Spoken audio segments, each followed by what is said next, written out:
नमस्कार. आजच्या या एक्सप्लेनरमध्ये आपण अशा एका विषयावर बोलणार आहोत, जो सर्वांच्या आर्थिक भविष्यासाठी अक्षरशः गेम चेंजर ठरू शकतो. 2026 सालासाठी गुंतवणुकीचा श्रीगणेशा करायचा असेल, तर कोणते टॉप 5 म्युच्युअल फंड्स एकदम बेस्ट ठरू शकतात, हे आपण आज पाहणार आहोत. चला तर मग अजिबात वेळ न दवडता थेट विषयाला सुरुवात करूया. पण थांबा, यादीकडे वळण्याआधी एक नेहमीचीच चूक डिस्कस करणं खूप गरजेचं आहे. बाजारात नव्याने येताना फक्त हाय रिटर्न्स देणारे फंड शोधणे खरंच योग्य आहे का? बरं, बऱ्याचदा नवशिक्या गुंतवणूकदार याच सापळ्यात अडकतात. फक्त भूतकाळातील चमकदार आकडेवारी पाहून पैसे गुंतवणे हे एखाद्या मृगजळामागे धावण्यासारखं आहे. केवळ रिटर्न्स नाही, तर इतरही अनेक गोष्टी पाहणे का महत्त्वाचे आहे? हेच तर आपण आज डिकोड करणार आहोत. तर आजच्या या विश्लेषणाची रूपरेषा अगदी सिंपल आहे. आधी आपण फंड निवडण्याचे मुख्य निकष पाहणार आहोत. मग 5व्या आणि 4थ्या क्रमांकाचे फंड, त्यानंतर 3रे आणि 2रे स्थान, मग आपला नंबर 1 अव्वल फंड आणि सर्वात शेवटी गुंतवणुकीचे काही अतिशय महत्त्वाचे नियम. चला तर मग पहिल्या भागाकडे वळूया. फंड निवडण्याचे मुख्य निकष. सोशल मीडियावरील कुठल्याही रँडम टिप्सवर आंधळेपणाने विश्वास ठेवण्यापेक्षा आपला पाया भक्कम करणे केव्हाही चांगलं, बरोबर? आता हे पहा, कोणताही हुशार गुंतवणूकदार या चेकलिस्टकडे दुर्लक्ष करूच शकत नाही. फंडाचा प्रकार कोणता आहे, त्यात जोखीम किंवा रिस्क किती आहे, आणि हो, खर्चाचे प्रमाण म्हणजेच एक्सपेन्स रेशिओ किती आहे, हे बघणं एकदम मस्ट आहे. कारण जास्त खर्च म्हणजे नफ्याला लागलेली गळती. शिवाय फंड हाऊस कोणता आहे, त्याची दीर्घकालीन कामगिरी कशी आहे, आणि सर्वात महत्त्वाचं म्हणजे तो फंड वैयक्तिक आर्थिक उद्दिष्टांशी मॅच होतोय का?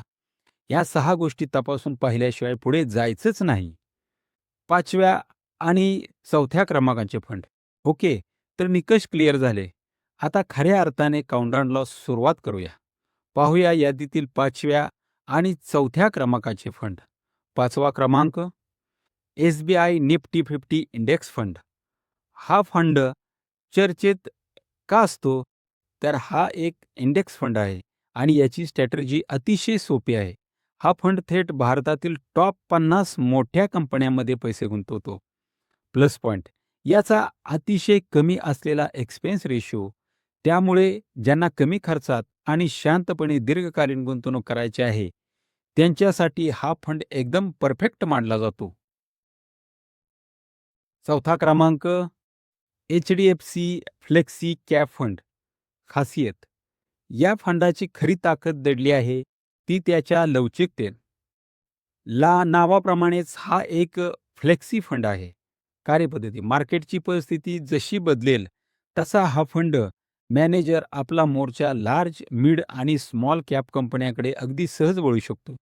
बाजारात कधीही काहीही होऊ शकतं. अशा वेळी ही फ्लेक्सिबिलिटी खूप कामी येते. 3रे आणि 2रे स्थान, हे दोन्ही फंड न्यू शिक्यामध्ये नेहमीच टॉप हॉट टॉपिक असतात. 3रा क्रमांक, I-C-I-C-I Prudential blue chip fund. Large cap म्हणजे काय? हे फंड बाजारात आधीच पाय रोवून उभ्या असलेल्या मोठ्या आणि स्थिर कंपन्यांमध्ये पैसे गुंतवतात.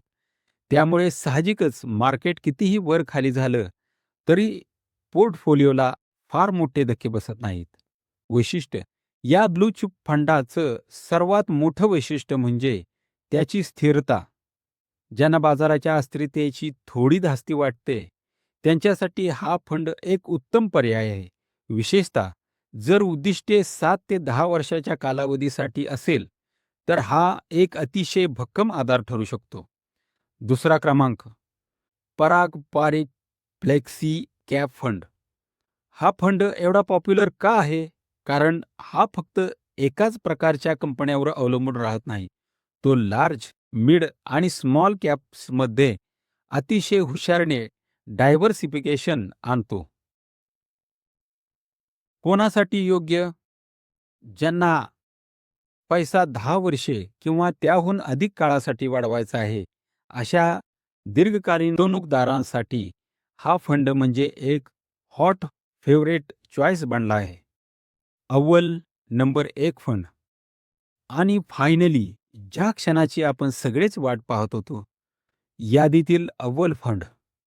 नवशिक्यांसाठी हा सर्वात सोपा स्टार्टिंग पॉइंट ठरू शकतो.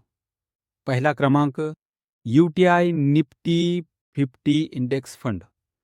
हाच नंबर 1 का? याचं कारण अगदी सरळ आहे. पारदर्शकता आणि साधेपणा. वैशिष्ट्य, हा फंड थेट निफ्टी 50 निर्देशांकाची कॉपी करतो. म्हणजे थोडक्यात काय? तर या एका फंडातून भारताच्या टॉप 50 कंपन्यांमध्ये अप्रत्यक्षपणे गुंतवणूक होते. यात खर्च नावालाच असतो आणि सगळा कारभार एकदम ट्रान्सपरंट असतो. म्हणूनच गुंतवणुकीचा श्रीगणेशा करण्यासाठी हा एक नो ब्रेन पर्याय ठरतो. गुंतवणुकीचे महत्त्वाचे सुवर्ण नियम, गोल्डन रूल्स. आता थांबा. ही टॉप 5 यादी पाहिली आणि लगेच एस-आय-पी सुरू करायला पळालो, असं अजिबात करू नये. त्याआधी गुंतवणुकीचे काही गोल्डन रूल्स पाहणे मस्ट आहे. कारण कोणतीही यादी ही सर्वांसाठी लागू पडणारी जादुई कांडी नसते. इथे एक गोष्ट नेहमी लक्षात ठेवली पाहिजे. प्रत्येकाची आर्थिक परिस्थिती एकदम वेगळी असते. वय, सध्याचं इन्कम, गोल्स काय आहेत आणि किती रिस्क घेऊ शकतो, या सगळ्या गोष्टीचं गणित मांडणं खूप आवश्यक आहे. हां, चांगला रिसर्च करा आणि किंवा सेबी रजिस्टर्ड सल्लागाराचा सल्ला नक्की घ्या. कारण शेवटी पैशांचा प्रश्न आहे ना. तर आजच्या या विश्लेषणातून एक भक्कम दिशा मिळाली असेल, अशी आशा आहे. आता वेळ आली आहे आर्थिक उद्दिष्टांवर विचार करण्याची. मार्केट तर वर-खाली होतच राहणार. पण योग्य नॉलेज आणि शिस्तीच्या जोरावर पोर्टफोलिओ नक्कीच मजबूत करता येतो.